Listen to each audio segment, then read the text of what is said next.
چادر کو دیکھ کے پاؤں پھیلائے تھے، اور یا واقعاً اللہ بتا دینا چاہتا تھا کہ جب علی یہ امامت نبوت کی جگہ پہ آتی ہے تو پھر فاصلے مٹ جاتے ہیں، پھر امامت جو ہے وہ نبوت کی جانشین ہوتی ہے؟ ایک صلوات پڑھیے بابا جی۔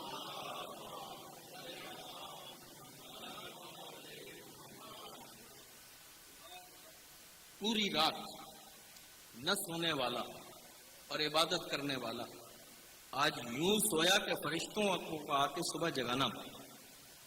عام طور پہ عزیزان گرامی ہوتا یہ ہے کہ جو رات کے جاگنے والے لوگ ہوتے ہیں نا، جن کی شفٹ رات کو ہوتی ہے کام کرنے کی، اور عادی ہوتے ہیں رات کو جاگنے کے، اگر ایک رات ان کو سونا پڑ جائے تو ان کو نیند نہیں آتی، کیونکہ وہ سونے کے عادی ہیں۔ اور جو رات بھر سونے کے عادی ہوں، اگر ایک رات آپ ان کی ڈیوٹی لگا دیں کہ آج آپ کو جاگنا ہے تو وہ جاگ نہیں سکتے، وہ بیٹھے بیٹھے سو جاتے ہیں، اس لیے کہ ان کی عادت یہی ہوتی، ان کی عادت جاگنا ہے، ان کی عادت سونا ہے۔ وہ پوری رات کے جاگنے والا آج یوں سویا کہ صبح فرشتوں کو آگے اٹھانا پڑا۔ معلوم ہوا علی نہ عادت کے محتاط جاگتے تھے، نہ علی عادت کے محتاط سوتے تھے، علی اس کو بھی عبادت سمجھ کے رات جاگتے تھے، اور آج عبادت سمجھ کے علی سوئے۔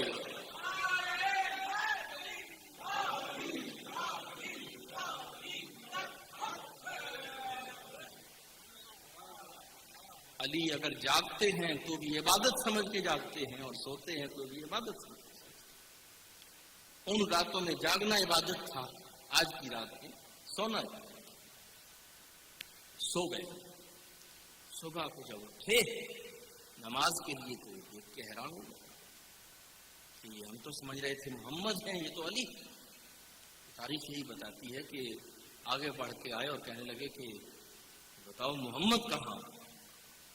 کوئی اور ہوتا تو بڑا اپالوجیٹک جواب دیتا نا، تو علی نے اپنا جواب سنی شیعہ کتابوں میں لکھا کہ کیا میرے حوالے کر کے گئے تھے محمد کو؟ کیا مجھ سے پوچھ رہے؟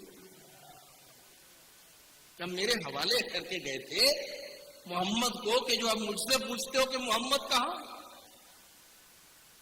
ابھی اس کے بعد جیسا کہ آپ جانتے ہیں کہ ایک تو یہ رات کا سونا، یہ ایسا سونا تھا کہ یہ کوئی اور سو نہیں سکتا تھا۔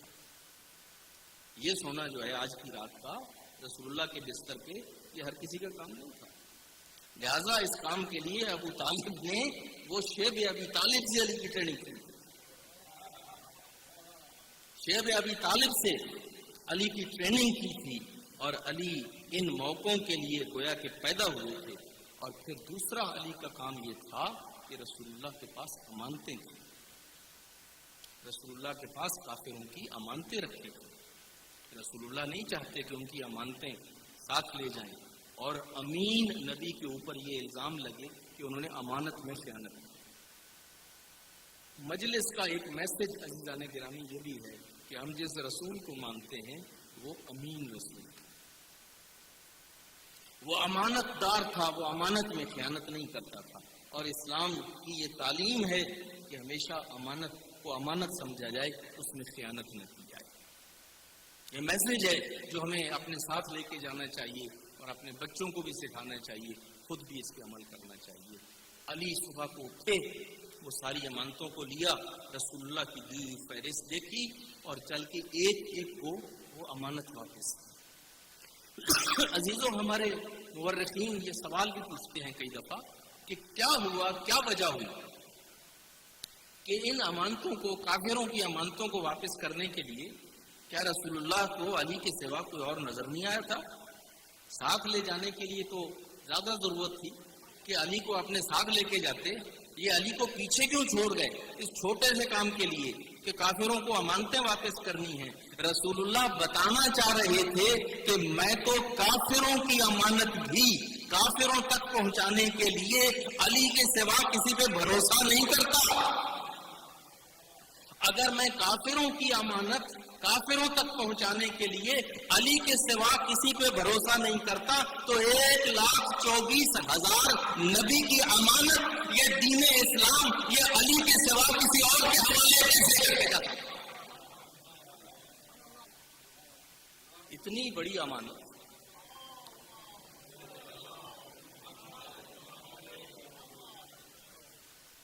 علی مرتضیٰ یہ وہ تیسری شخصیت ہے عالم اسلام کی، یہ جو مظلوم ترین شخصیت تاریخ اسلام کی۔ اور پھر چونکہ مجھے وقت کا خیال ہے میں زیادہ تفصیل میں جائے بغیر، بہت ساری تفصیلات ہیں ان کو یہاں پہ چھوڑ رہا ہوں۔ علی کی اس سے بڑی مظلومیت کیا ہو سکتی ہے کہ علی دن کی روشنی میں نہ ان کا جنازہ اٹھ سکے اور نہ وہ دفن ہو سکے۔ علی کا جنازہ رات کی تاریکی میں اٹھا تھا اور ایک ویرانے میں ایک گمنام قبر میں علی دفن ہوئے۔ اس سے اندازہ فرمائیے، تاریخ کا مطالعہ کیجئے، ذرا کچھ کوسچنز خود بھی پوچھئے کہ وہ کیا حالات تھے کہ علی جیسا انسان جو پیغمبر کا ولی ہے، پیغمبر کا وصی ہے، پیغمبر کا اہل بیت کا حصہ ہے، اور جو ہیرو ہے تاریخ اسلام کا، کوئی جنگ فتح نہیں ہوئی جب تک کہ اس میں علی نے تلوار نہیں چلائی، کوئی معرکہ طے نہیں ہوا جب تک کہ آگے بڑھ کے علی نے اس کو طے نہ کیا ہو۔ وہ علی، اس کی یہ صورتحال ہو گئی تھی امت اسلامی کے اندر کہ اس کا جنازہ بھی رات کی تاریکی میں اٹھے گا اور ایک ویرانے میں دفن ہوگا، اور پھر وہ قبر گمنام رہے گی علی کی، تاں کے کہ امام جعفر صادق علیہ السلام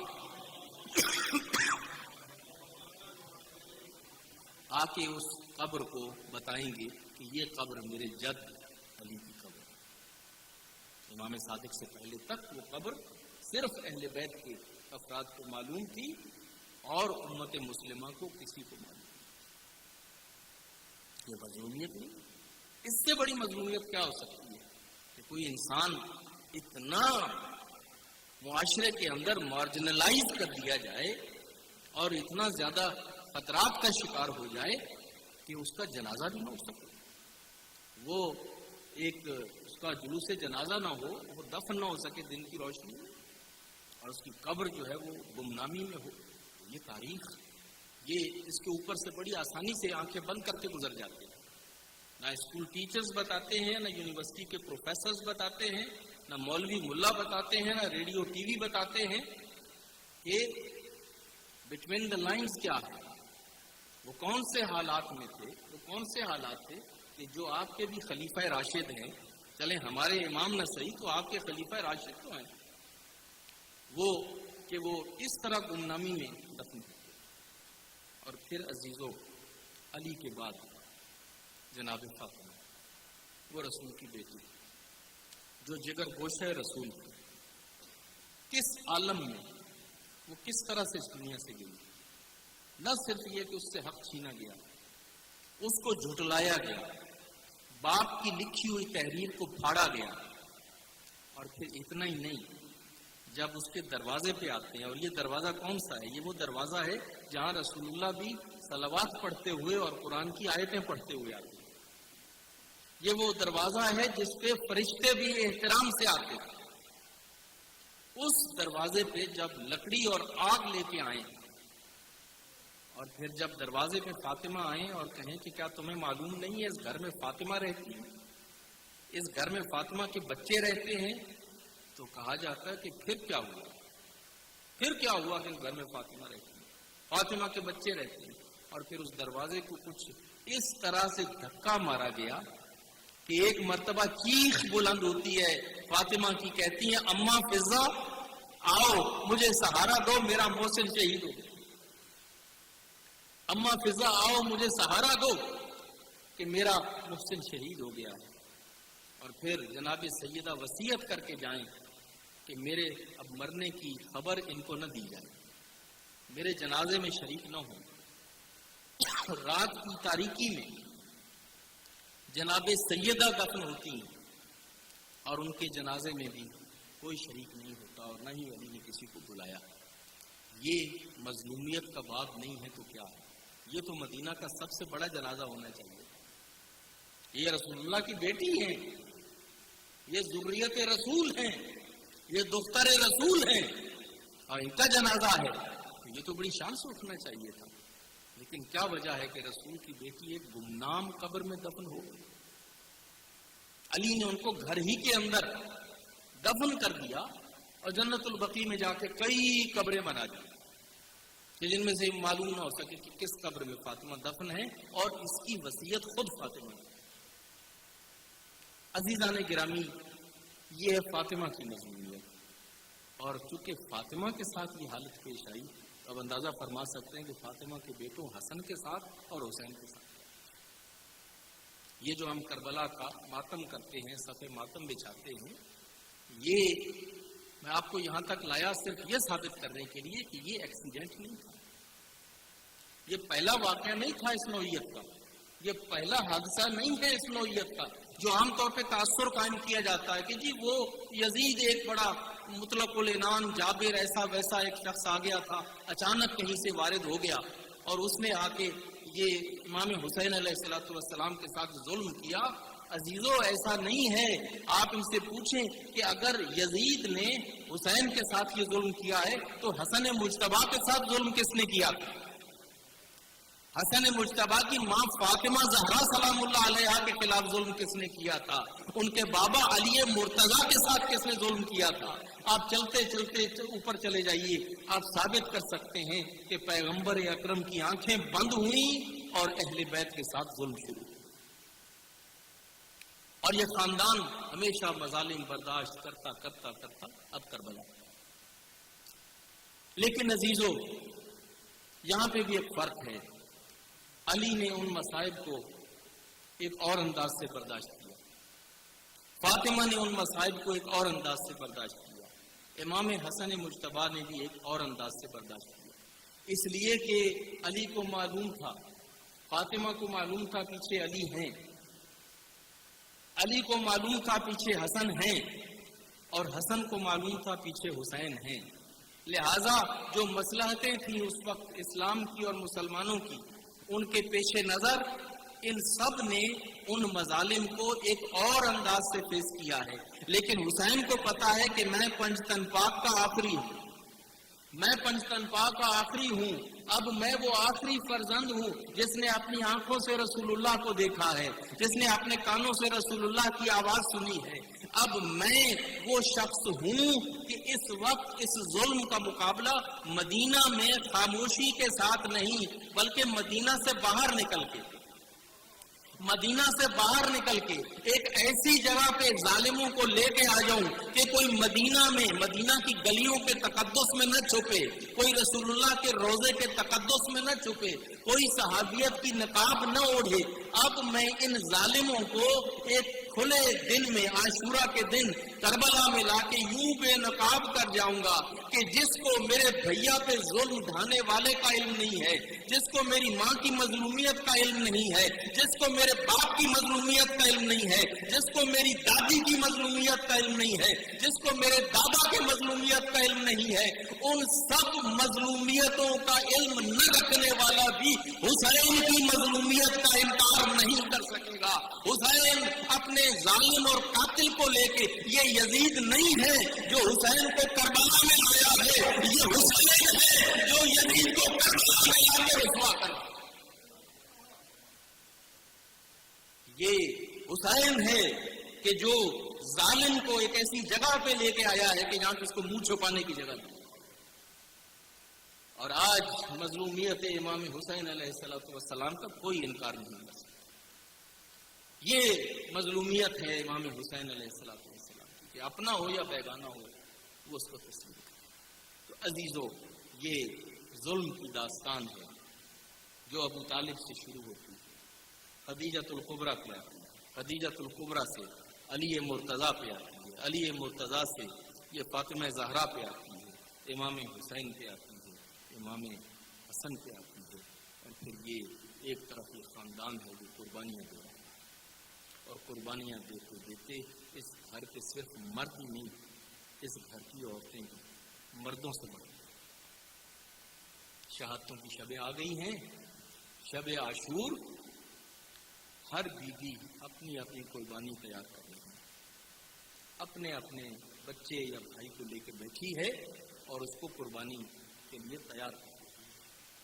اسی شب کو ثانی زہرا جناب زینب سلام اللہ علیہا اپنی جوڑی کو، اپنے اون اور محمد کو اپنے سامنے بٹھا کے بیٹھی اور کہتی ہیں کہ اون و محمد، کل میرے بھائی جب قربانی دینے کے لیے جائیں اور ان کا بیٹا علی اکبر جائے، میں یہ چاہتی ہوں کہ ان سے پہلے تم جا کے قربانی دو۔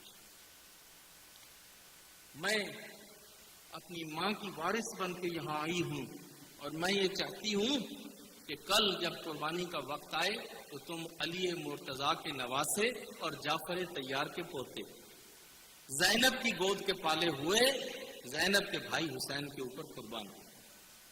دونوں بھائیوں نے اپنی ماں سے کہا کہ ہم آپ کا کل دل خوش کر دیں گے، اس انداز سے جا کے ہم قربانی پیش کریں گے کہ نانا بھی خوش ہو جائیں گے اور ماموں بھی خوش ہو جائیں گے اور آپ بھی یقیناً خوش ہو جائیں گی۔ رات بسر ہو گئی، صبح قربانیاں شروع ہوئیں۔ پہلے اصحاب قربان ہوئے، جب اصحاب قربان ہو چکے نا تو امام کرسی پہ بیٹھے تھے، سب سے پہلے جو دو جوان سامنے آئے اجازت مانگنے کے لیے وہ زینب کی گود کے پالے ہوئے، ایک اون تھے ایک محمد تھے۔ اب آپ بھی ماموں ہوں گے، آپ کی بھی بہنیں ہوں گی، آپ کے بھی بھانجے ہوں گے۔ ماموں عام طور پہ کوشش یہ کرتے ہیں کہ بہن کو صدمہ نہ پہنچے، بہن کی وہ گود نہ اجڑے۔ ایک مرتبہ امام حسین فرماتے ہیں اونو محمد، ابھی اور قربانیاں بہت باقی ہیں، میں نہیں چاہتا کہ میری ضعیف بہن زینب جو ضعیف ہو چکی ہیں ان کے سہارے کو میں یوں پہلے قربان کر دوں۔ اجازت دینے سے منع کر دیا، سب سے پہلے علی اکبر کو بھیجا، پھر دوسرے شہداء جاتے رہے۔ یہ سارے شہداء جب جاتے رہے تو اتنے میں اون و محمد بار بار آ کے اجازت مانگتے رہے۔ جب بار بار اجازت مانگتے رہے اور مولا اجازت نہیں دیتے تھے، ایک مرتبہ مولا نے جو خیمے کے دروازے کی طرف دیکھا تو وہ دروازہ خیمے کا جو ہے پردہ الٹا اور جناب زینب سیاہ پوش وہاں دروازے پہ کھڑی ہیں اور اشارہ کر کے مولا امام حسین سے کہہ رہی ہے کہ بھیا ان کو اجازت دے دو، میں تو رات سے ان کو تیار کر چکی اور ماں فاطمہ زہرا کے حوالے کر چکی اپنی قربانیوں کو، بھیا ان کو قربانی کی اجازت دے دو۔ ایک مرتبہ جب جناب زینب نے آ کے کہا کہ ہاں آپ ان کو اجازت دے دیں، اب امام حسین نے اجازت دے دی، اون و محمد کو تیار کیا، گھوڑے پہ سوار کیا، دونوں بھائی اپنے اپنے گھوڑوں پہ سوار ہوئے، میدان میں گئے، تعارف کروایا، ہمیں جانتے ہو ہم کون ہیں، ہم حیدر کرار کے نواسے، ہم جعفر طیار کے پوتے ہیں، ہم حسین کے بھانجے ہیں، ہم یہاں پر آئے ہیں کہ ہم اپنے دین کا دفاع کریں، اپنے نانا کے دین کا دفاع کریں، اپنے ماموں کے ساتھ کھڑے ہوں۔ عزیزوں جدھر جاتے تھے ظالم آگے بھاگنا شروع کر دیتے تھے۔ یہ عباس کے شاگرد تھے، یہ علی اکبر کے ساتھی تھے، عزیزوں یہ بہادر تھے، جعفر طیار کے پوتے تھے، علی مرتضیٰ کے نواسے تھے۔ لیکن ایک مرتبہ کچھ ظالموں نے ترکیب سوچی کہ سامنے سے آ کے اگر ان کا مقابلہ کریں گے تو ان کو ہم شکست نہیں دے سکتے۔ دو ظالم چھپ کے کھڑے ہو گئے، جنہوں نے جب یہ پاس سے گزرے نا تو پیچھے سے وار کیا، اور جیسے ہی پیچھے سے وار کیا ادھر سے اون نیچے اترے گھوڑے سے، ادھر سے محمد اترے، آواز دی ماموں جان ہم اس دنیا سے جا رہے ہیں، ہمارا سلام آخر قبول کیجئے۔ ایک مرتبہ حسین نے کرسی کو چھوڑا، فوراً اون و محمد کے سرہانے پہنچے، دونوں بھانجوں کی جسموں پہ ہاتھ رکھے اور کہا کہ تم نے حق ادا کر دیا، تم نے حق ادا کر دیا۔ اس کے بعد مولا ان دونوں کو اٹھاتے ہیں، اٹھا کے لا کے ان کو مقتل میں لانا چاہتے ہیں۔ جب زینب نے دروازے سے دیکھا نا کہ بوڑھا بھائی میرے دو جوان بچوں کی لاشیں اٹھا کے یہاں لا رہا ہے، وہیں سے آواز دی بھیا حسین میں نے صدقہ کر دیے تھے، بھیا حسین میں نے آپ پہ جانثار کر دیے تھے۔ ان کو جا کے اکبر کے پیروں کے ساتھ ان کو رکھ دو، ان کو مزید میرے پاس لانے کی ضرورت نہیں ہے، اکبر کی پائنتی میں دونوں کو رکھ دو۔ اور ماں فاطمہ زہرا کو سلام کر کے کہا اماں میرا ایک کلیم سا ہدیہ ہے، اس کو قبول کر لے، میں تیرے بیٹے کو تو نہ بچا سکی مگر زینب نے اپنی گود اٹھا دی، اور میرے پاس یہی تھا، 2 بچے تھے، میں نے تیرے لال کی حفاظت میں قربان کر دی۔ بات نہیں